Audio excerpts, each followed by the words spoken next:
I want you to think about the last meeting you were in. You were prepared, you knew the material, you may have even spoken, contributed something useful, and then the meeting ended and nothing changed. Your manager said nothing to you afterwards. No feedback, no acknowledgement, just next item, close the invite, and move on. And you walked away with that quiet feeling, the one that says, I was there, I worked hard, I contributed. So, why does it feel like nobody noticed? Here is what nobody has told you. Your manager was noticing. They were just not noticing what you thought they were noticing. Every time you are in a meeting with your manager, every sprint review, every client call, every stakeholder update, they are silently running three evaluations. Not about your technical output, not about your deliverables, about something much more harder to see. And most professionals, even the very good ones, have no idea what those three things are, which means that they are being evaluated on criteria they have never been given and falling short of a standard they do not know exists. Today, I am going to tell you exactly what those three things are, where most people go wrong on each one, and what you can do starting in your very next meeting to change the score. Let me tell you what I was actually doing in meetings when I was a senior leader and a chief operating officer. I was running three mental scores on every person in that room, not consciously, but after years of making promotion decisions, talent reviews, and leadership assessments, this became automatic. I was not asking, did this person know their numbers? I was asking, does this person think like a leader? Does this person own the room or just occupy a seat in it? Or does this person show me what they are capable of or just what they have just done? And here is what broke my heart as a leader and what still breaks my heart as a coach. The people who scored lowest on all the three were often the best performers in the room because performance and leadership readiness are not the same thing. And meetings are where the difference becomes visible. Every meeting is an audition you did not know you were in. So, the first thing your manager is evaluating is the altitude of your thinking. Let me explain what it means by altitude. When you speak in a meeting, your manager is listening for what level are you operating at. Are you thinking about the task? Are you thinking about the project? Or are you thinking about the outcome, the business problem this work is actually trying to solve? Task level thinking sounds like this: I finished the module, it is deployed. Project level thinking sounds like this: we are on track for the Friday deadline. And outcome level thinking sounds like this: the client's original concern was about onboarding speed. What we have built directly addresses that, and I think there is an opportunity to present it that way in the very next steering meeting. Same room, same project, completely different altitude. And here's the painful truth: most of the professionals, especially those with strong technical backgrounds, are trained to think at task level and project level. That is exactly what made them excellent individual contributors. And it is exactly what holds them from being seen as a director material. Because directors do not manage tasks, directors manage outcomes. And if your manager never hears you speak at the outcome level, they cannot picture you in a director role, no matter how well you execute. So, what to do about it? Before you speak in any meeting, ask yourself one question: what is the business problem this work is solving? And can I name it loud? If you can answer that, lead with it, not after you have shared your update, before that. So instead of, we have completed the integration testing and found three issues which are now, say, the integration is clean. What this means for the client is that their go live timeline is protected, and we have removed the single biggest technical risk they raised in the last steering meeting. That is the same information at a completely different altitude. and your manager just heard you thinking like a leader. The second thing your manager is evaluating is how you behave when something goes wrong, not whether things go wrong, how you show up when they do. Here is what I observed in my 30 years of leadership. Almost anyone can present well when things are going smoothly. The meeting where the project is on track, the client is happy, the numbers are in green, anyone can show up well for that particular meeting. But the meeting where there is a problem, where there's a deadline that has slipped, where a key assumption turned out to be wrong, where the client is not happy, that is the meeting your manager remembers. That is the meeting that shapes their opinion of your leadership readiness more than anything else. And what most people do in that meeting without even realizing is one of the three things. They over explain. They shift responsibility maybe to the client, to another team, or to a dependency.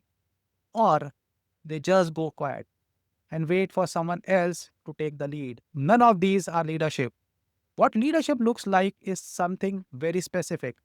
And I want to give you the language for it because language is where ownership either shows up or disappears. Here is what a non owner sounds like in that difficult meeting. The delay happened because the client kept changing the requirements. We flagged it 3 times. There was not much we could do. Technically, that may be true. But your manager just heard, I do not own this. I'm a victim of the situation. Here is what an owner sounds like. We are behind, and I want to be direct about why. The requirement changes created scope risk that we did not escalate strongly enough, early enough. That is on us. Here is what we are doing to recover, and here is what I need from you to make it happen. That person did three things in 4 sentences. They named the problem without flinching. They took accountability without drama. They moved immediately to what comes next. Your manager may not say anything in that moment, but I promise you, they noticed. That is the moment a leader gets filed away in a manager's mind as someone ready for more.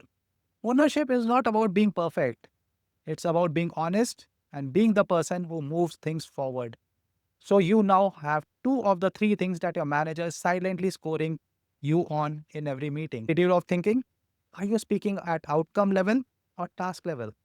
And ownership under pressure, how you show up when something is not going well. The third one is the most important one that people do not talk about because it is the most subtle. And in my experience, it is the one that separates people who plateau at senior engineer or senior manager from the people who actually make it to director and above. The third thing your manager is evaluating you on is your presence in the room, not your performance. I need to explain the difference because most people conflate these two things. Performance is what you say, presence is what you project. Performance is your update, your answer, your recommendation. Presence is the energy you bring into the room before you say a single word. And here is what I observed consistently across hundreds of leadership reviews. The professionals who got promoted fastest were not always the ones with the most polished presentations. They were the ones whose presence in the room signaled, I belong here. I'm not here waiting to be validated. I'm here to contribute. That energy, that posture, that calmness, that quiet certainty is something your manager feels before your first slide loads. And here is where this gets specific because presence has two visible failure modes that I saw again and again. Failure mode 1, the eager performer. This is the person who over prepares for every meeting, who has an answer for practically everything, who speaks frequently, often, and at length, who is clearly very capable, but also clearly needs the room to see it. And the eager performer is performing, and your manager can feel the performance. It creates a subtle but unmistakable impression. This person needs approval, and people who need approval do not get senior roles. The failure mode 2, the invisible contributor. This is the person who prepares thoroughly but participates minimally, who has valuable perspectives but shares them only when directly asked, who is known for excellent work but not for shaping the room. The invisible contributor is playing it safe, and your managers read on that, whether they say it or not, is this person is not yet ready to lead. Because leaders don't wait to be invited, leaders set the tone. What presence actually looks like? Presence is the space between performing and hiding.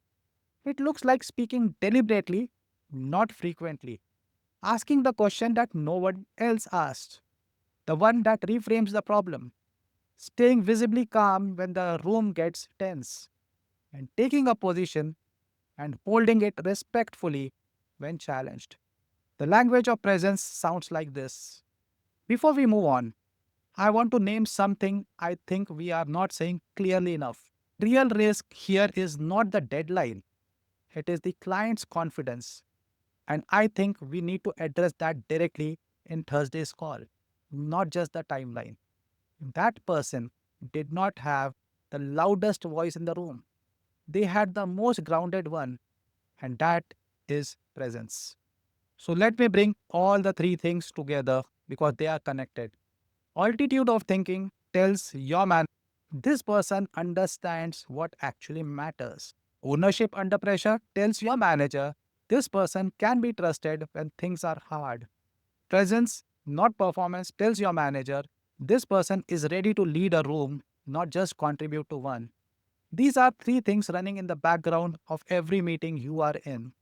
Not your slide count, not how many questions you answered, not how late you stayed the night before to prepare. And here is the thing that changes everything when you know this.